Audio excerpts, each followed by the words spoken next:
Hello everybody. We have a new saw in the garage. Well, a new old saw in the garage. I've been out shopping around thinking about getting a second saw to throw in the truck when I cut trees. Came across this Stihl MS290 on Craigslist. The gentleman wanted $180 for it, and I figured that was not too bad of a price for a running saw. They started making the MS290 in 2004, and it's currently 2024, so I'm assuming it is less than 20 years old, and by the caps for the fuel and the oil fill being the twist snap down style, it's definitely not the oldest MS290 model out there. I've been trying to find a saw because I have a Stihl 028 that I've been using for a little while now. I've been out cutting hedge trees down for about a week and a half, and it runs flawlessly. Kind of hard to start at times, but once you get it started, it runs and it cuts like a dream.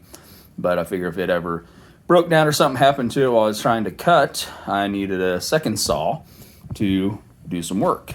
I have walk you over here, I do have a ProMac 700.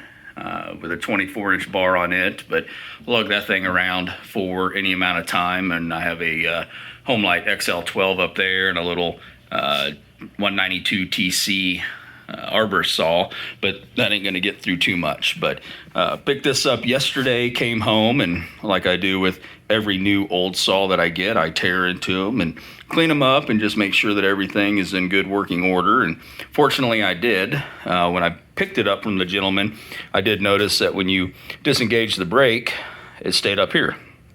It didn't want to come back down. You just have to kind of flop it. Once I got in here and started looking around, way back in there, there's a little stud and there's a spring that hooks up on it, and that's what draws this back.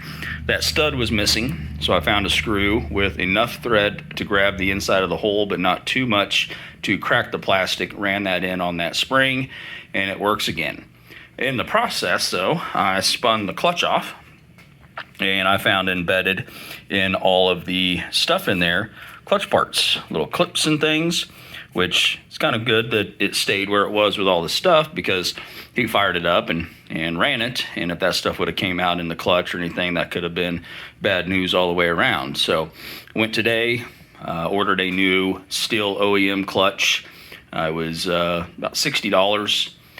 I know I can go on Amazon. I can get myself a Chinese clutch for $13.99 plus shipping, and that would come probably with some work gloves and a fuel filter and a fuel line and spark plug and a bunch of other stuff that I don't want or need.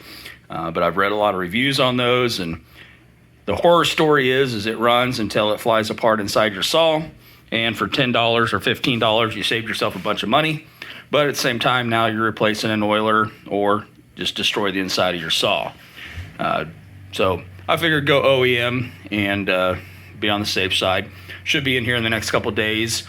Other than the clutch being broke, it does have a broke muffler bolt, and the cap for the oil reservoir was leaking, so picked myself up a new one of those today, so that should solve that problem. Gonna spend the next couple of days here getting it cleaned up, kind of going through. Like I say, it runs great. He started it on the third pull, and it just starts right back up, no problem. Just an old saw. It's in decent shape for being as old as it is, so no complaints here.